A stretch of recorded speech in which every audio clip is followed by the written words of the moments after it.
Kembali lagi di Cerita Cinta Channel. Jangan lupa like, comment, and subscribe ya. Terima kasih. Fatma duduk di dalam mobil. Wanita itu juga mengusap wajahnya dengan berat.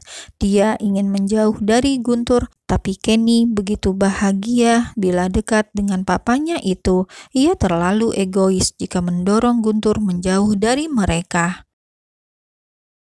Tok tok tok. Guntur mengetuk pintu jendela mobil Fatma. Fatma pun membuka, membiarkan Guntur masuk.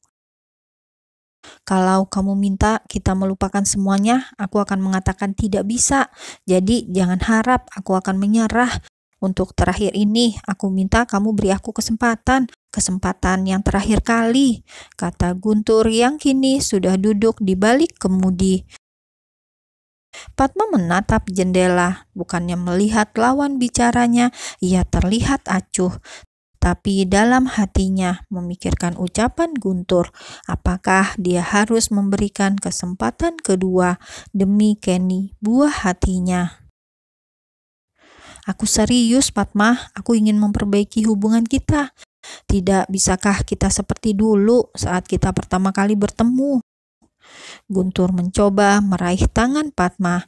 Kali ini Fatma tidak menampik ataupun menepis, namun hanya diam, tidak merespon. Aku ingin kita hidup bersama lagi, ucap Guntur. Bagaimana kita hidup bersama lagi kalau hati kita sudah berubah? Batin Fatma lalu menarik tangannya. Set! Guntur menarik tangan Fatma kembali, kemudian mengecup tangan Fatma beberapa kali. Jangan seperti ini padaku, aku cukup menderita saat mencarimu, Fatma. Aku mohon, jangan menghindar, aku akan berubah, aku akan menjadi seperti apa yang kamu mau.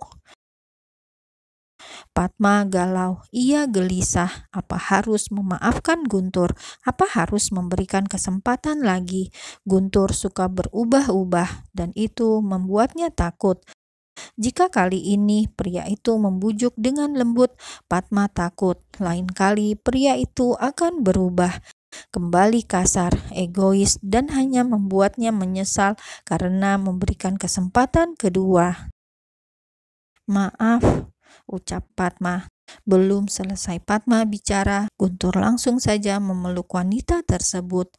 Beri aku kesempatan, aku akan berubah, janji Guntur sambil memeluk tubuh Fatma dengan erat. Fatma menelan ludah menatap sekolah Kenny dari dalam mobil.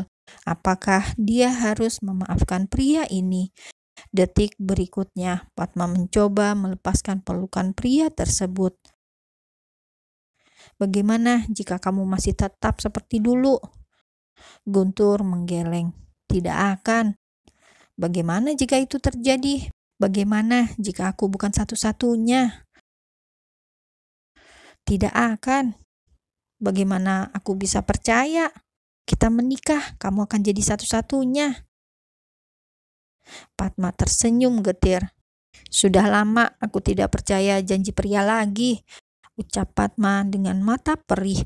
Ajakan menikah dari Guntur membuatnya sesak dan matanya tiba-tiba terasa perih. Kali ini kamu harus percaya, pegang kata-kataku. Fatma memalingkan muka, ia mengusap pipinya.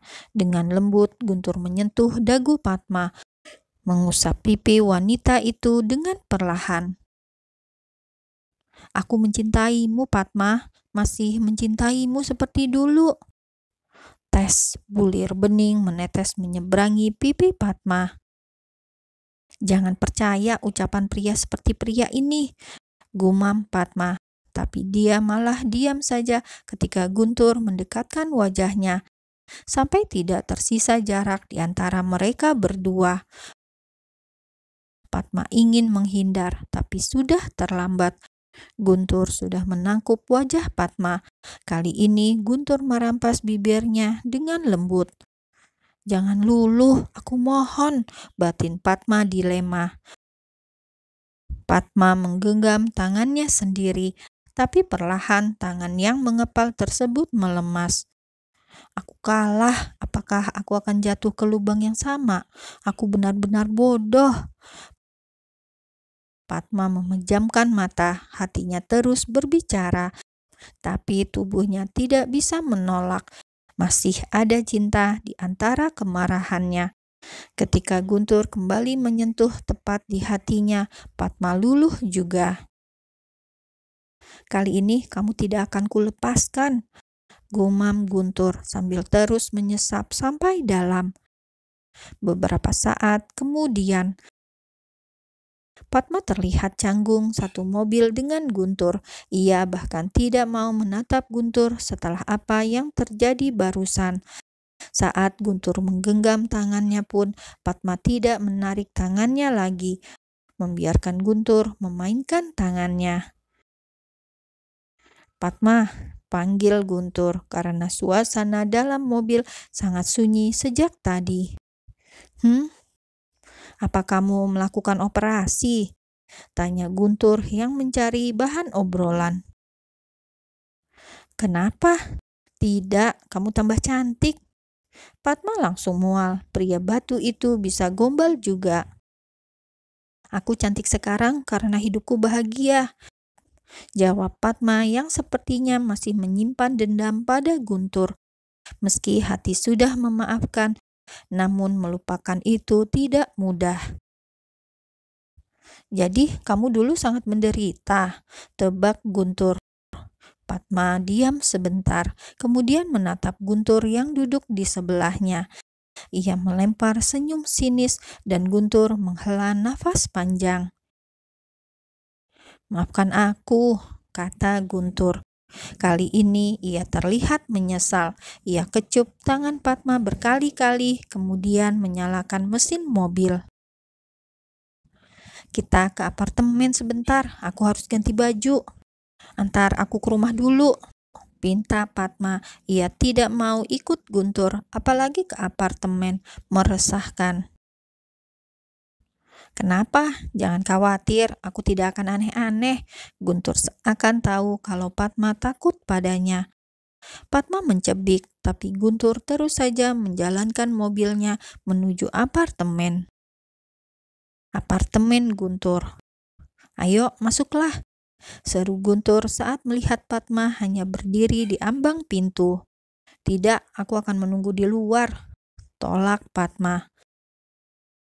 Set, Guntur langsung menarik lengan Padma, kemudian mendudukkan Padma di sofa. "Tunggu di sini sebentar." Pria itu masuk ke kamarnya, kemudian ganti pakaian. Tok tok tok. Guntur." Padma melihat siapa yang datang. Ia intip dari kaca kecil di pintu. "Ini kan pria waktu itu," batin Padma. "Siapa?" tanya Guntur sambil merapikan bajunya. "Buka saja pintunya," kata Guntur menatap Padma yang berdiri di dekat pintu. Padma menggigit bibir bawahnya, kemudian menarik nafas panjang. Klek. "Gun," Herlambang terlihat terkejut ketika melihat siapa yang membuka pintu. "Ada apa?" tanya Guntur yang muncul di balik tubuh Padma. Herlambang memegangi kepalanya. "Sial, aku datang di waktu yang salah." "Oh, ada tamu." Bukan itu. Maksudku, aku cuma mau ambil contoh berkas yang waktu itu," ucap Herlambang kaku. "Masuklah," kata Guntur. Ia kemudian kembali ke dalam, mengambil map coklat, lalu memberikan pada Herlambang. "Ini berkasnya, dan kenalkan, dia Padma, istriku," kata Guntur. Padma menatap Guntur sambil melotot.